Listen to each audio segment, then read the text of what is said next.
بسم اللہ الرحمن الرحیم. Dashed Junoon by Ian Wright, episode number 20.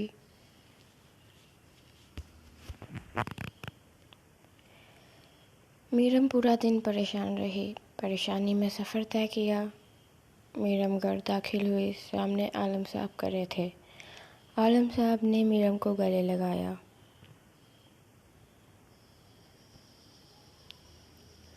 کیسی ہے میری میرو؟ ٹھیک. ولی بابا کے گلے لگا. عالم صاحب نے پیچھے دیکھا. کوئی نہیں تھا.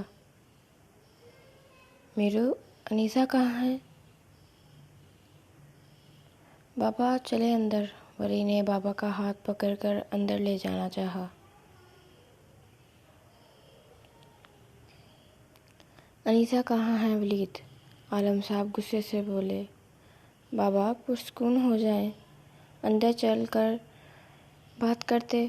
وہ لوگ گارڈن میں کھڑے تھے. پرسکون؟ میری بیٹی کہاں ہے ولید ملک؟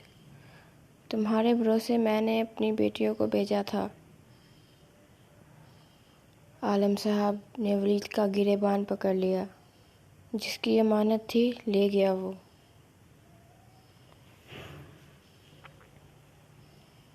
کیا مطلب؟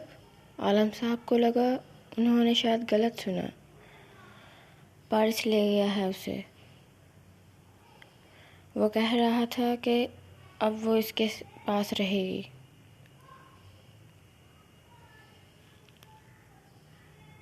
اس سے پہلے ولی کچھ اور بولتا، تھپڑ کی آواز گونجی.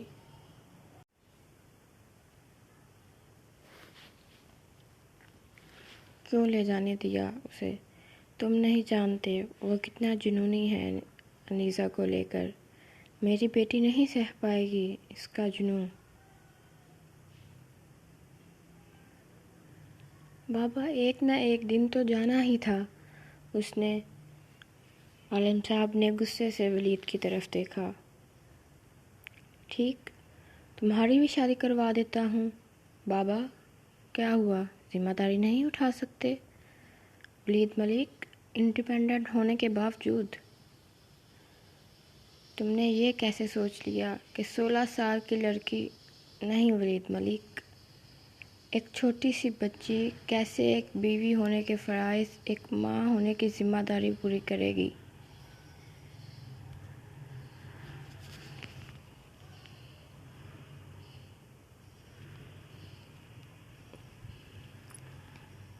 عالم صاحب غصے سے اندر چلے گئے.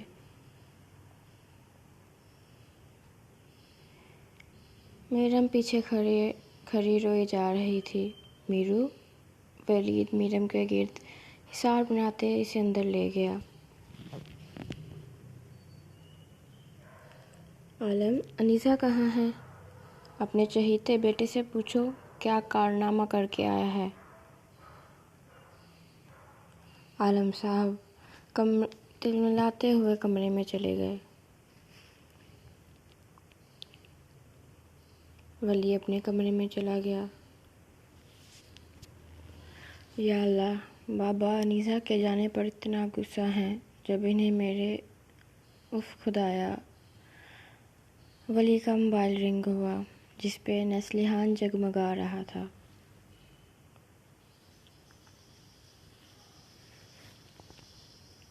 السلام علیکم. ولی نے کال پک کی. وعلیکم السلام. کیسے ہو ولی؟ ٹھیک ہوں. آواز سے لگ تو نہیں رہے. انیسہ، کیا ہوا تمہاری بہن کو؟ اس کا شوہر اسے لے گیا ہے. بابا بہت غصے میں ہیں.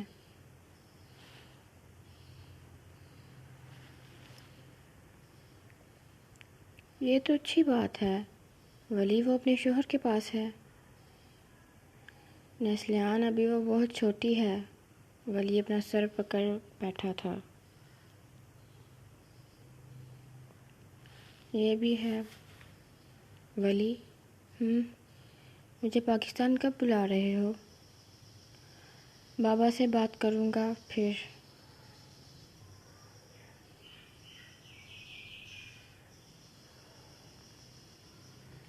اور کب بتاؤ گے تم؟ کوشش کروں گا جلد بتانے کی۔ میں بعد میں بات کرتا ہوں نسلیحان، میرے سر میں شدید درد ہے ابھی۔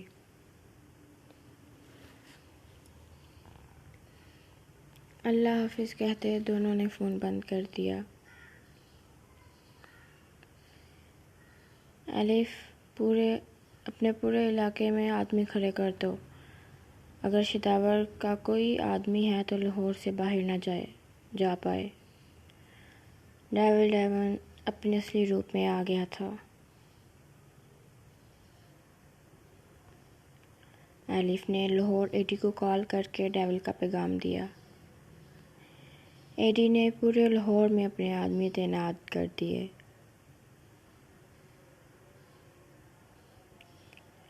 ڈیول، وہ شداور کے آدمی انیزا کے پیچھے گئے تھے، ان کا کیا؟ کچھ نہیں کرنا، پارس سنبھال لے گا۔ شداور خان پارس کو کمزور سمجھ رہا ہے، وہ نہیں جانتا کہ پارس چیز کیا ہے۔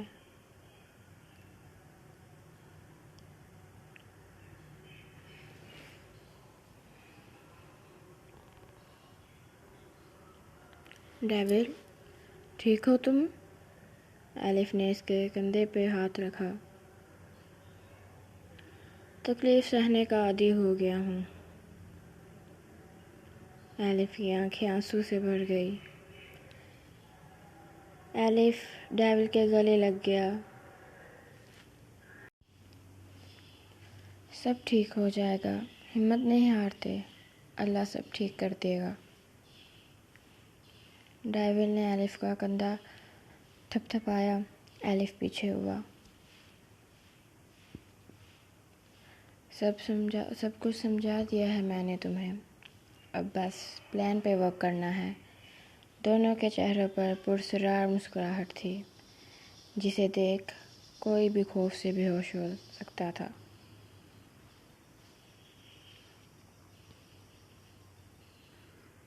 رات کے 11 بجے پارس جنگل سے باہر نکلا۔ جنگل میں مسلسل 12 گھنٹے چلنے کی وجہ سے اس کے پاؤں سے خون نکل رہا تھا۔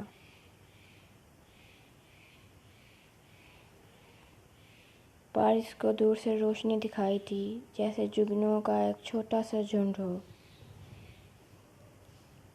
آدھے گھنٹے کا فاصلہ طے کرنے کے بعد ایک چھوٹے سے گاؤں میں پہنچا۔ پارس نے انیزا کے چہرے پہ چادر ڈال دی۔ اوئے لڑکے، اسے بھگا کے لایا ہے؟ ایک آدمی غصے سے پارس کے پاس آتے بولا۔ بیوی ہے میری، تو جھوٹ تو نہیں بول رہا؟ ارے کیا پتہ سچ کہہ رہا ہو، دکھنے میں تو عزت دار گھر سے لگتا ہے، ایک عورت نے پارس کا جائزہ لیتے بولی۔ بوڑھی آنکھیں، گھنی مونچھیں اور داڑھی، 6 فٹ سے اونچا قد، سرخ و سفید رنگت۔ پارس بکھرے حلیے میں بھی بلا کا حسین لگ رہا تھا۔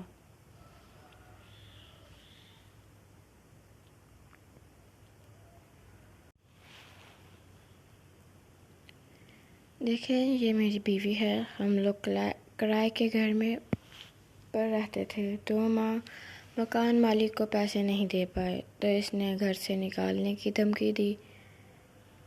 میں نے ادھار لے کر مکان مالک کو کرایہ دے دیا۔ میں کل گھر آیا تو میری بیوی نے بتایا مکان مالک اس پہ گندی نظر رکھے ہوئے ہے۔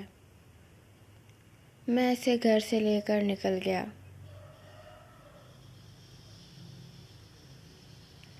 اس خبیث کے بچے نے ہمارے پیچھے اپنے آدمی لگا دیے۔ مہربانی کر کے ہمیں یہاں رہنے کی جگہ دے دیں۔ پارس نے سر جھوٹ ملا کر گاؤں والوں کو بتایا۔ اچھا کیا بیٹا جو اس کمینے کے گھر کو چھوڑ آئے، ایک بوڑھی خاتون بولی۔ تمہاری بیوی کو کیا ہوا ہے؟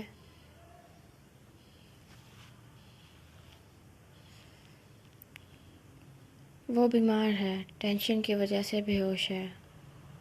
اچھا بیٹا، ہمارا ایک گھر ہے، تم وہاں اپنی بیوی کے ساتھ رہ سکتے ہو۔